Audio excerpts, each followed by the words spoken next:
Christine Lewog of Morgan Stanley.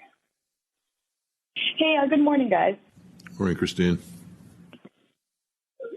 So maybe moving to a defense question. The White House is requesting $106 billion in supplemental spending for a number of national security priorities, which includes over $50 billion in investment for the U.S. defense industrial base. Looking at this request, you've got equipment for Ukraine, air and missile defense for Israel, and replenishment of stockpile for both. And this seems to fit quite nicely with the Raytheon defense portfolio. So how much of this opportunity is addressable to the company? And if the dollars are appropriated, when would be the earliest you could see this convert to revenue?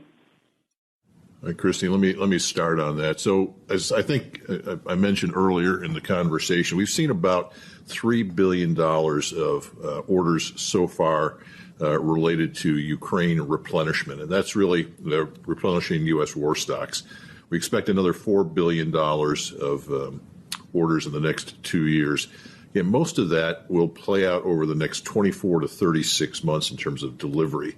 So you won't see a big revenue pop even next year from this.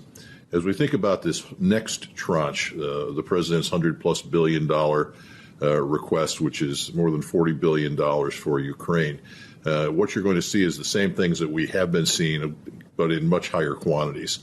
So obviously, NASAM systems, which is the short-range air defense system, and the AMRAAM munitions that we're using there, we're going to see those orders pick up, we would think, significantly. The same is true with the Patriot air defense system.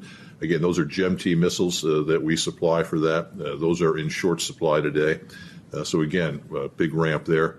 But you're also going to see other weapon systems come into play, specifically around countering the unmanned air vehicles. And we have systems today like the Coyote, which is very effective in terms of short range dealing with these unmanned air vehicles.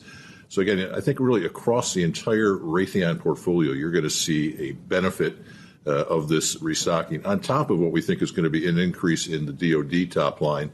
Again, as we continue to replenish war stocks and also replenish some of the fleet in the Pacific. So that's SM-2s, SM-3s, and other munitions that are really a huge part of this backlog that we've got today. Thanks, Greg. And how do we think about the margin profile of these incremental opportunities? Are these new contracts margin accretive? I wouldn't say they're margin accretive, nor would I say they're detrimental to margins. These are going out at kind of normal cost type programs, right? So you're talking about margins, 10, 11, 12%. Again, these are well known in terms of the cost of these systems. We've been producing them for years, so we know what the costs are. And again, I think, it's helpful to overall margins, but it's not hugely accretive. Again, I think, Neil, 10 to 12 is kind of the sweet spot. I think that's exactly right. These are mature, programs that we've got a lot of history on. It's all about getting the supply chain ramped up to deal with the increased production that we expect. Great, thank you.